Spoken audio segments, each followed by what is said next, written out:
Dear students, today I am going to start with the development of the head and neck.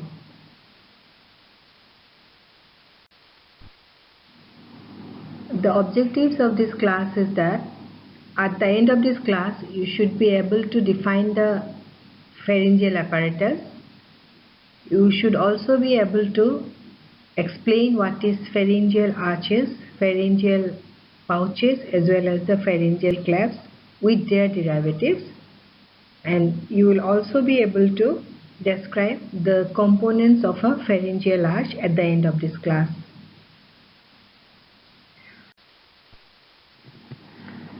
Now, before I go into the development of the head and neck, you must recollect what is the primitive gut. We have already learned about the formation of the primitive gut in the embryo, haven't we? So I told you that the primitive gut is formed by incorporation of the upper part of the yolk sac into the body of the embryo due to cephalocaudal and lateral folding. And this tube so formed is the primitive gut, and this primitive gut, it is divided into three parts: the foregut, midgut and the hindgut. We have already learned the derivatives of the foregut, midgut and hindgut while we studied the development of the GIT. Now, I also told you in those classes that the foregut is again divided into two parts. The part from the buccopharyngeal membrane to the origin of the lung bud, it is called the pharyngeal gut, and from the lung bud up to the origin of the hepatic bud, it is called the foregut proper. So I remember telling you that the pharyngeal gut, since it is concerned with the development of the structures of the head and neck region, we omitted previously. So today we'll be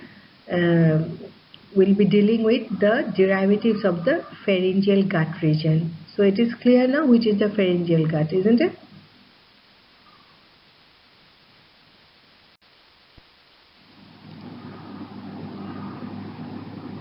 So the pharyngeal gut, the most cranial part of the primitive gut, it elongates in the region of the neck region of the embryo, and this elongation is achieved by formation of some ridges.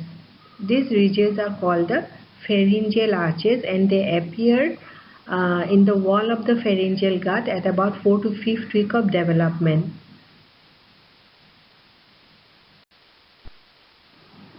If you are to define the pharyngeal arches, pharyngeal clefts and pharyngeal pouches, the pharyngeal arches are bars of mesenchymal tissue which is lined externally by the ectoderm and internally by the endoderm. If you look at the picture, the brown color circles, they are representing the pharyngeal arches. You can identify the first pharyngeal arch, second pharyngeal arch, third pharyngeal arch likewise.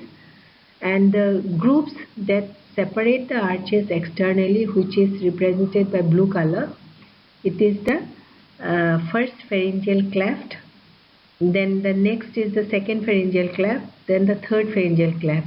Likewise, the pharyngeal arches are separated internally by that light yellow color margin, as you can see, that is representing the pouches. So if you are to define what are pharyngeal clefts, these are the groups that separates the arches externally, and as for the pharyngeal pouches, these are the outpocketings that separate the arches internally. So clefts are represented by the blue color and the pouches are represented by the yellow color, and in between the brown color, it is representing the pharyngeal arches, which is composed of mesoderm.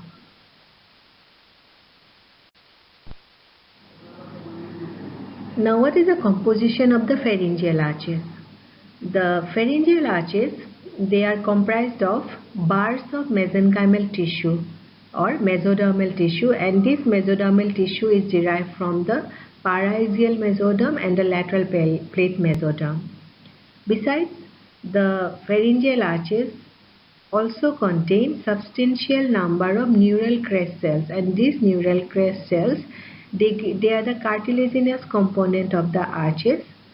Remember, each of these arches they have their own cranial nerve and they have their own arterial supply.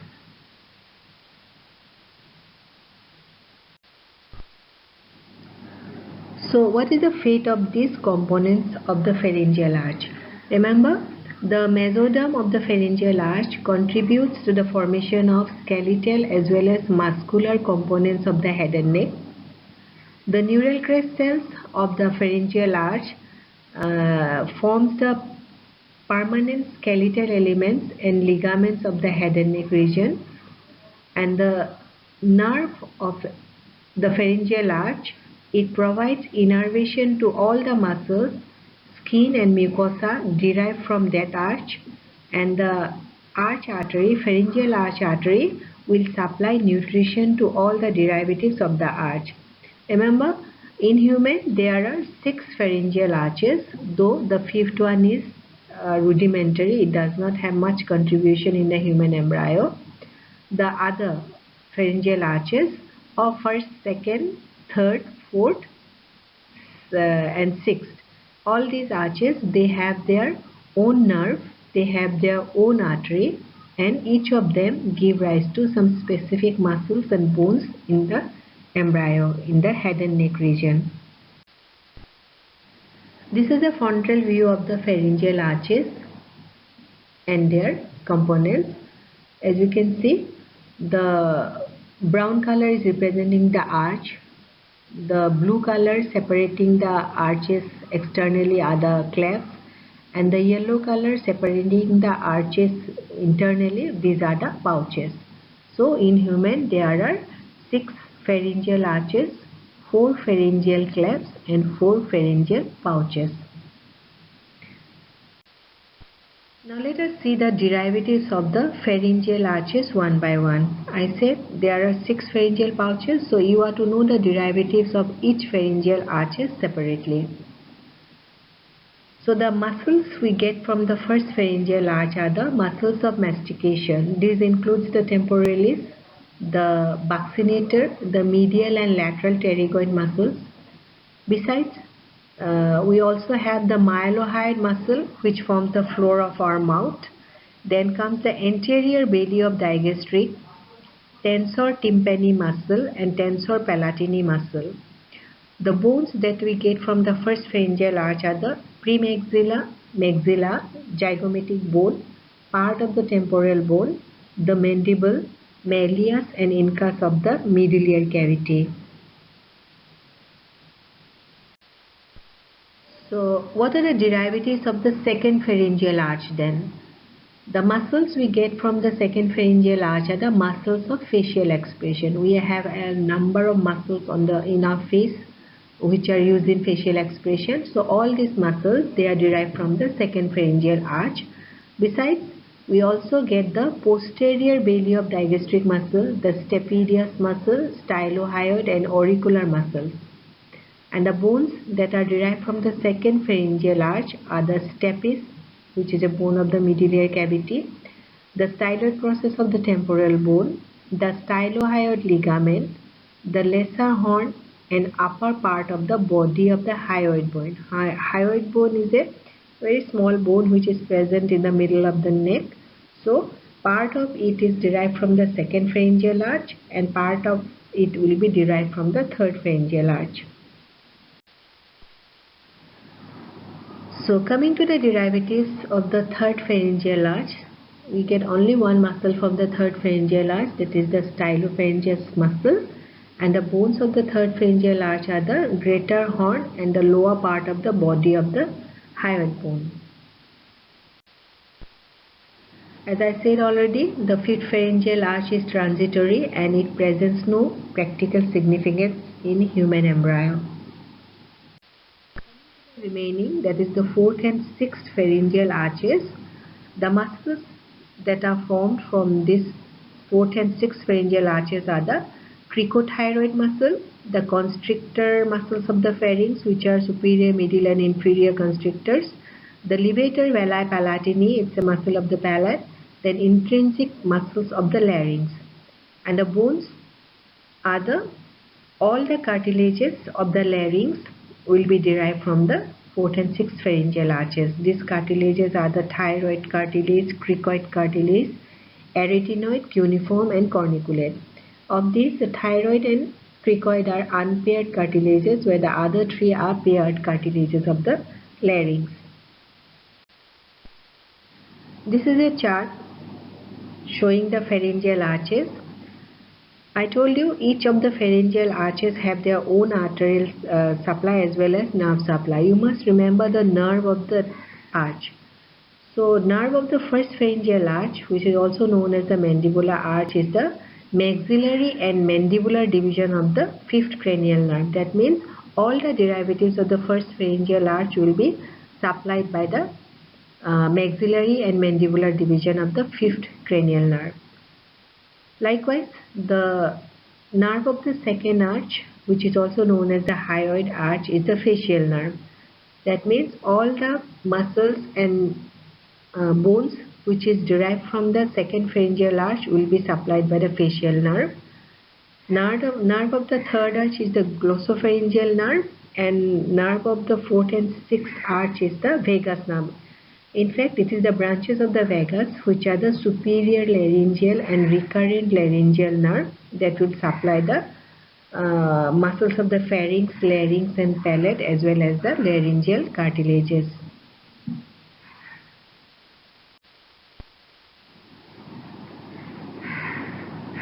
So, as you must have already seen, the cartilage of the first arch is the Meckel's cartilage, and the ligament that we get from the Meckel's cartilage, the cartilage of the first arch, is the anterior ligament of the malleus and the sphenomandibular ligament. And the ligament which is derived from the second cartilage the cartilage of the second arch, which is called the Richard's cartilage, is the stylohyoid ligament. You can see these ligaments in the diagrams provided at the side. So you can identify the stylohyoid ligament. Also, you can identify the anterior ligament of the malleus and the sphenomandibular ligament.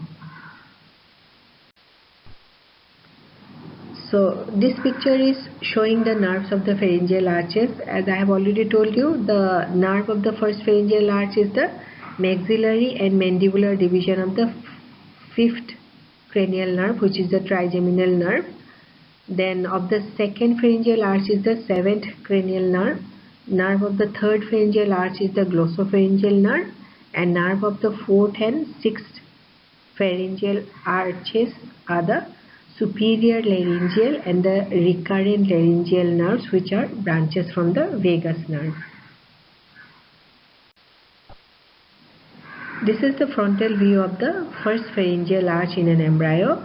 Just you remember that the first pharyngeal arch, it has two divisions or processes, you can say. The upper one is called the maxillary prominence and the lower one is called the mandibular prominence. Together they constitute the first pharyngeal arch. That is why on the first pharyngeal arch I say two nerves, one is maxillary and the other is the mandibular division of the fifth cranial nerve, which is the trigeminal nerve. Because this view you will have to remember when we talk about the development of the face of the embryo later on. So having seen the derivatives of the pharyngeal arches, now let us go to the derivatives of the pharyngeal pouches.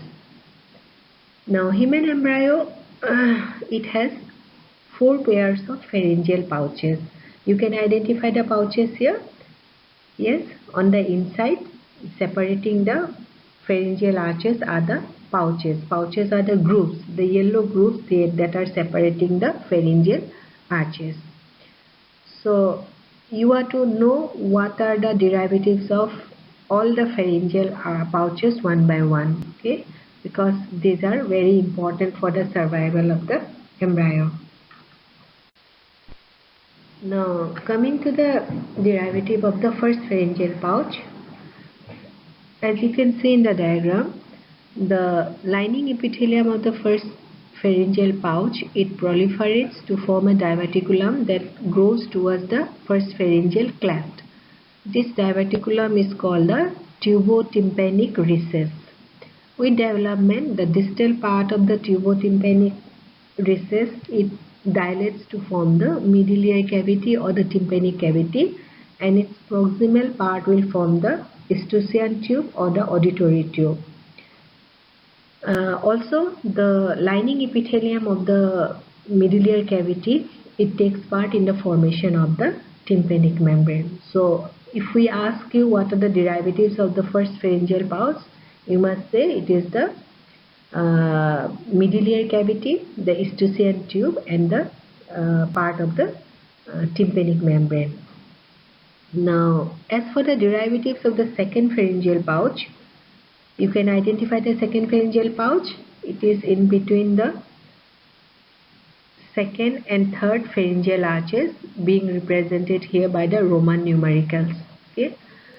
Now, with development, the lining epithelium of the second pharyngeal pouch proliferates to form a solid mass. This mass is called the palatine tonsil. So, our palatine tonsil are derivative of the second pharyngeal pouch. Now, part of the second pharyngeal pouch, it remains to form the tonsillar fossa. So, what are the derivatives of the second pharyngeal pouch? It would be the palatine tonsil and tonsillar fossa. Coming to the derivative of the third pharyngeal pouch, you can identify the third pharyngeal pouch here. It would be between the Roman numerical 3 and 4. That is the third pharyngeal pouch. Now, as you can see, the third pharyngeal pouch, it presents with a dorsal wing and a ventral wing. In this diagram A, dorsal wing is represented by the yellow color and the ventral wing is represented by the red color. Now, the lining epithelium of the dorsal wing, the yellow color, it proliferates to form the inferior parathyroid gland. On the other hand, the lining epithelium of the ventral wing, the red color in the picture, it proliferates to form the thymus gland. Now, after formation, both these glands, the inferior parathyroid gland and the thymus gland, they detach from the surrounding, and the thymus, it migrates downwards and medially towards the root of the neck, which is its normal position, isn't it? So, from the point of its formation in the third pharyngeal pouch, the thymus gland, it migrates downwards and medially to the root of the neck, where it fuses with its fellow of the opposite side to form the thymus gland. Now, as the thymus migrates, it also pulls the inferior parathyroid gland along with it. And ultimately, as you can see here, the inferior parathyroid gland, it goes and occupies the lower part of the dorsal surface of the thyroid gland, which is migrating to its final position in the neck. And the thymus gland, as you can see, it has gone to the lower part of the neck, where it will fuse with its fellow of the opposite side to form the thymus gland. The thymus gland in children, it is located just behind the sternum, in front of the great vessels, and if you try to find the thymus gland in an adult person, it is very difficult because it atrophies in the adult and is replaced by fatty tissue, fibrofatty tissue.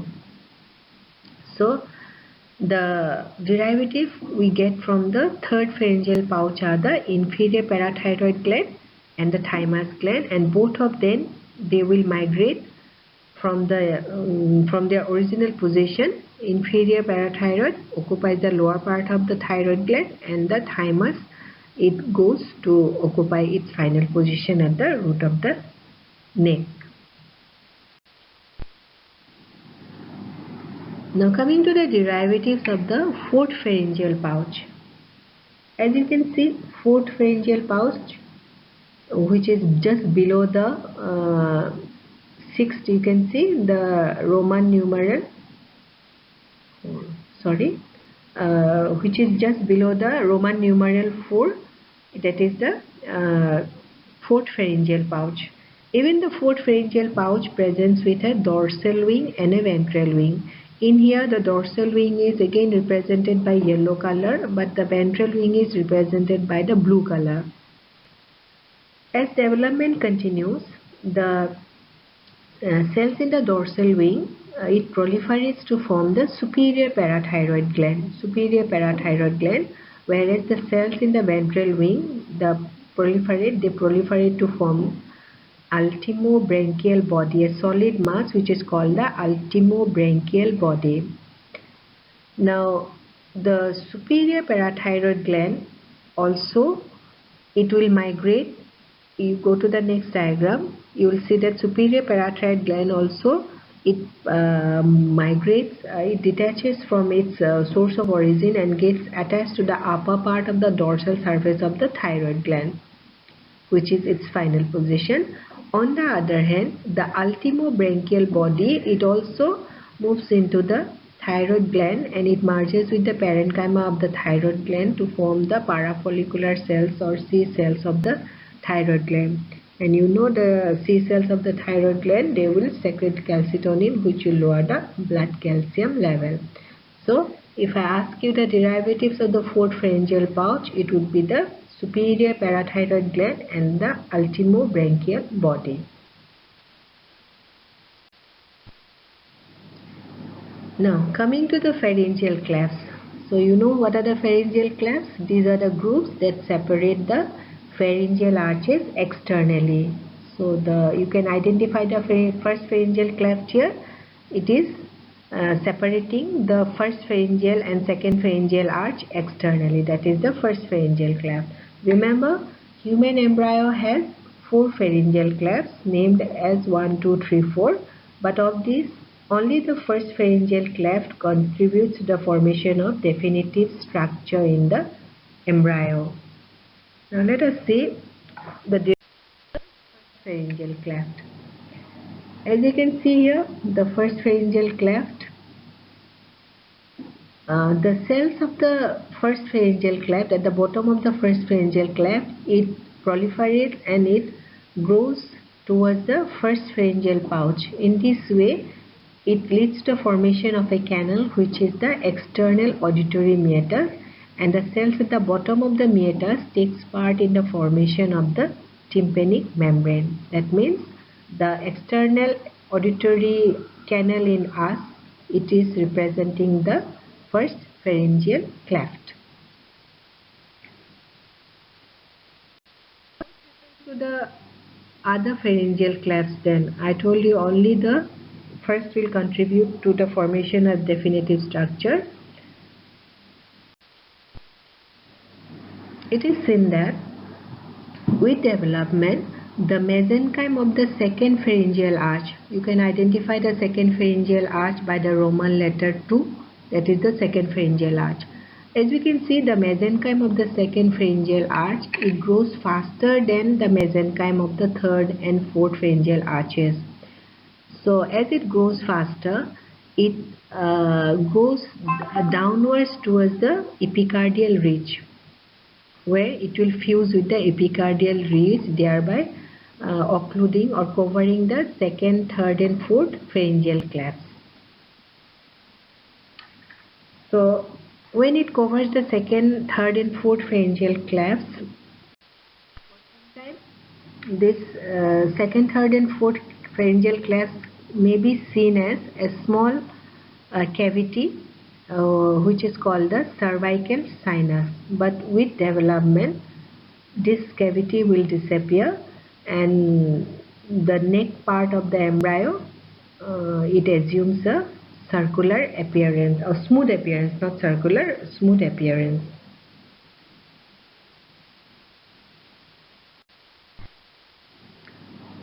So you must know the fate of the pharyngeal arch arteries. I said all the pharyngeal arches have their own arteries. So for the artery of the first pharyngeal arch, it forms the maxillary artery. Artery of the second pharyngeal arch, it forms the hyoid and stapedial artery. And artery of the third arch and fourth arch you have already studied during the development of the cardiovascular system. Third arch artery, it contributes in the formation of the common carotid artery and the internal carotid artery. Similarly, the artery of the fourth arch, it forms the aortic arch on the left side and subclavian artery on the right side. And the sixth arch artery, it forms the ductus arteriosus on the left side and pulmonary artery on the right side. So this is the fate of the aortic arch arteries in a human embryo. Now let us see some of the birth defects involving the pharyngeal gut region. So one is ectopic thymic and parathyroid tissue. Now as you have learned that both the thymus gland as well as the parathyroid migrates to their final position from their point of origin. So as they migrate, it is not uncommon that some of the tissues may be left behind. So on the path they take. So that would be ectopic thymic and parathyroid tissue in an individual.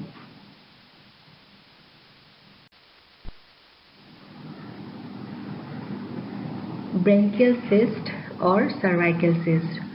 To understand the branchial cyst or cervical cyst, you must remember what is I told you what is cervical sinus. Yes, cervical sinus was formed when the first mesenchyme from the second pharyngeal arch, it covered the second, third and fourth pharyngeal clefts.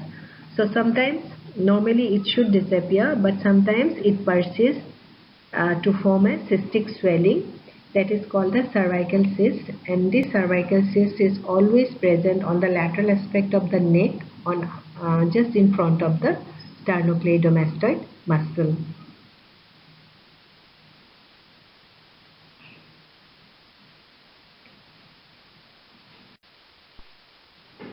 There is another condition called branchial fistula. Branchial fistula is when the cervical cyst communicates with either exterior, when we will call it the external branchial fistula.